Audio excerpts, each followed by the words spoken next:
Alright you guys, so we're starting the build.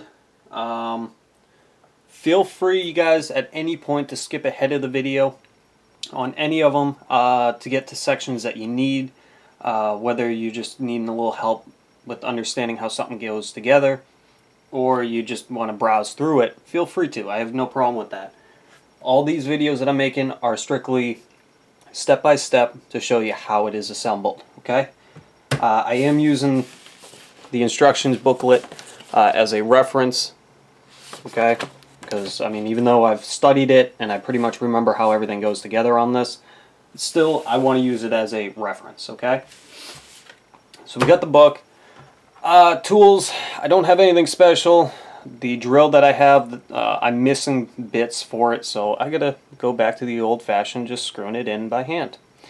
No big deal, it's just gonna take a little bit longer.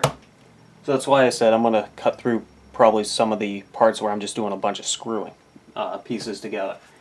So let's get going on it.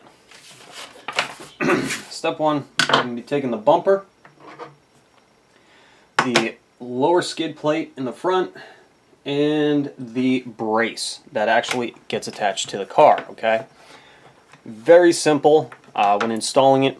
If you guys take a look at the brace, I don't know how well, you know what, I forgot I got to turn the light on. That'll help you guys see.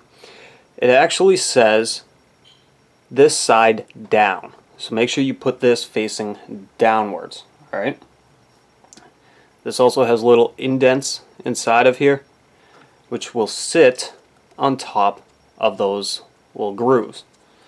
Okay, so we'll push that into place.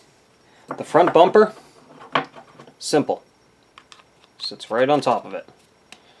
And just push it so it all sits flush like so. And then now we're just going to take our screws and put them in.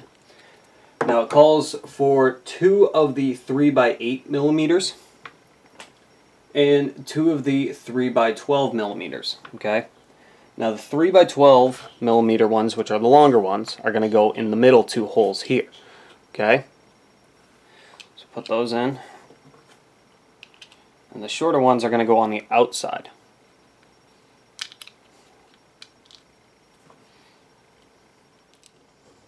Okay, so once you get the 4 screws in, okay, just double check them, go through them a second time, make sure they're all snug and they're sitting flush. One thing I noticed, if it doesn't seem like the screws when you first start turning them are starting to go in and create their own threads inside the plastic, try pushing down on the screw with your tool while you're twisting. You usually will end up allowing the screw to grab the plastic and create its own threads and start going down. So don't think that it's the wrong size screw or anything, it just might need a little bit of force. And that's normal, so don't worry about that. So step 1 complete. Step 2, you gotta take the front shock tower and the bulkhead and mount the shock tower up to the bulkhead. So we're gonna face it that way. Alright, I'm gonna mount it up so that way it looks kind of like that. Alright, and then we're gonna mount it up using the 2 holes, one on each side here, using 3x16 millimeters. Alright, so let's see, where are the 3x16s? Double check and make sure everything's tight and flush. Don't over tighten it, you don't want to strip them up.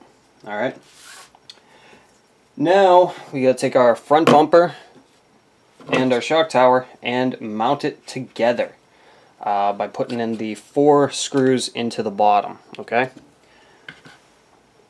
so we got our 4x12 millimeter screws, and let's see if these will just start.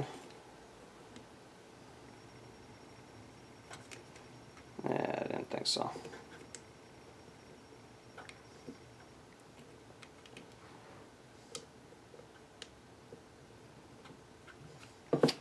Okay, so let's figure out which screw size it is. That one. Okay.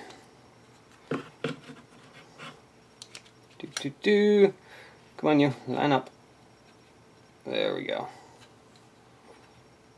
hardest part is just holding everything still so you can get one screw started. And you know what? I'm actually going to start this now so it'll create threads. So that way I'm not struggling anymore. That way when I go to put it together, the thread's already there and it just partially screws in. Okay. There's that.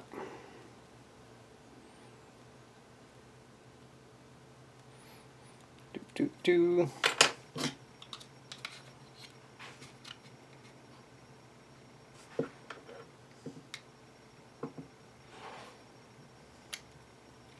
There we go. That certainly made it a lot easier. And I'll try to bring this up a little closer so you guys can see.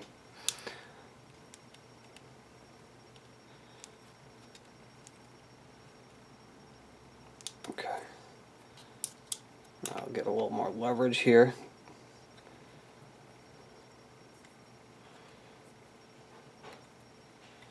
Okay. Not tightening it, I'm just going until it's just slightly snug until I get the other ones in. I'm going to skip ahead on this part and just put the rest of the screws into these 3 holes for you. Good. Awesome. So there's the front bumper and the front shock tower. That's steps 1, 2, and 3. Okay. 4, very simple. I'll show you guys here on the camera. We got a 3x30, 2 of them, 2 M3 washers, 2 ball ends, and 2 M3 lock nuts that we're going to be using. Basically all we're doing is we are going to be putting the screws and everything for the front shocks onto the shock tower. Again, very, very simple. I've already preset them up so that way I wouldn't lose them. Again, make sure that you're facing the same way as the picture. Alright, so screw and washer on this end, okay? According to the picture, we are going to the outside holes. And, yep, we'll need to screw this all the way through. Oh, wrong one.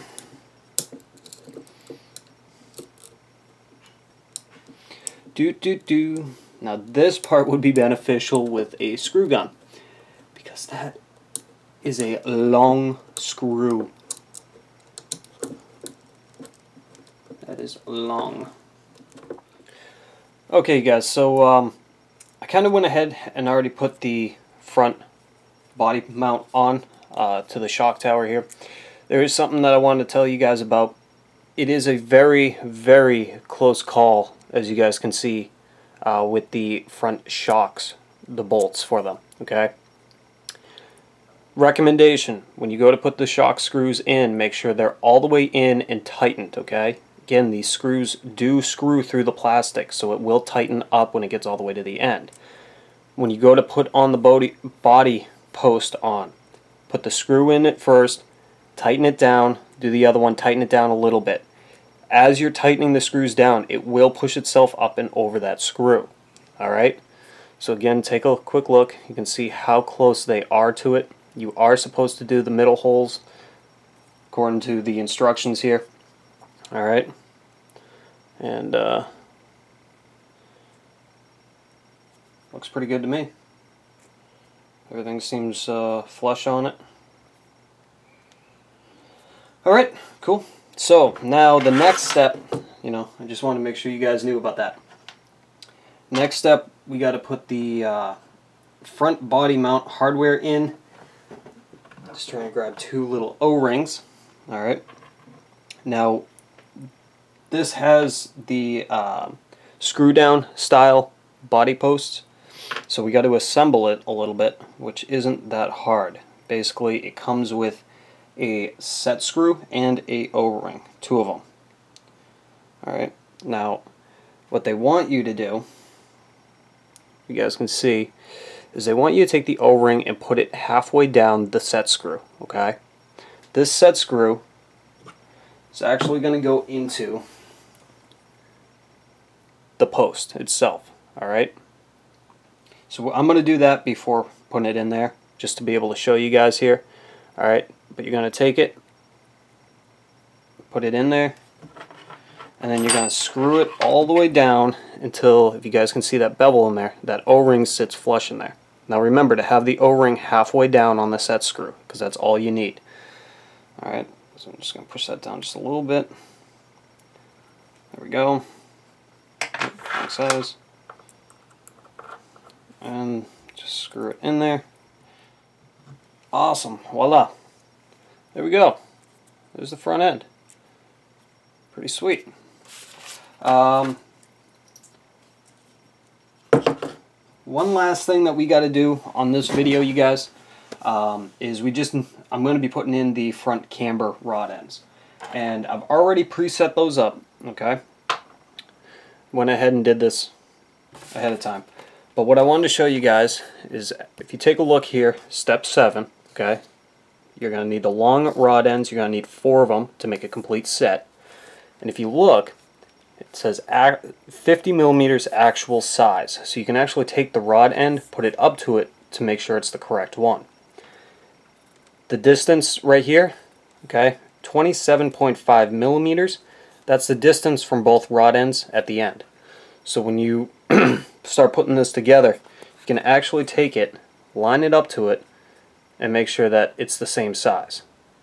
Okay, it'll give you a good starting point. You don't have to get 100% close, but you know, bring it close, and that'll bring you to the stock specs. Okay, when you're going to put in the pivot balls, make sure you pay attention to which ball end goes to what side. There is a driver's side link and then a passenger side link, and each one has a different position for a different ball end. You got a small inner pivot ball and a large inner pivot ball. On the driver's side, the larger pivot ball is going to be on the driver's side of the vehicle. The smaller is going to be on the inner or the passenger side, and vice versa for the passenger side link.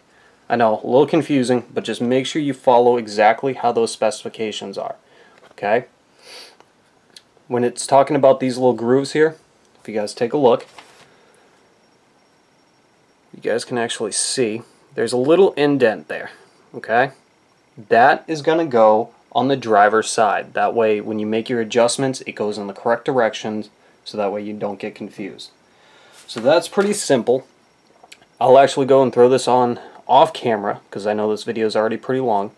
But it's just, you're going to take 2 of the 3x12 low profile screws, and you're going to put them on the middle hole. I apologize. Okay, so when you're putting the links on, it's going to go in the middle hole of the shock tower, and that's it. So that's it for this video, you guys. Next video, we're going to get this actually mounted up to the car, and then we're going to continue on with putting the lower control arms on, the knuckles on, and so forth. Get the front end fully built. Alright, stick around.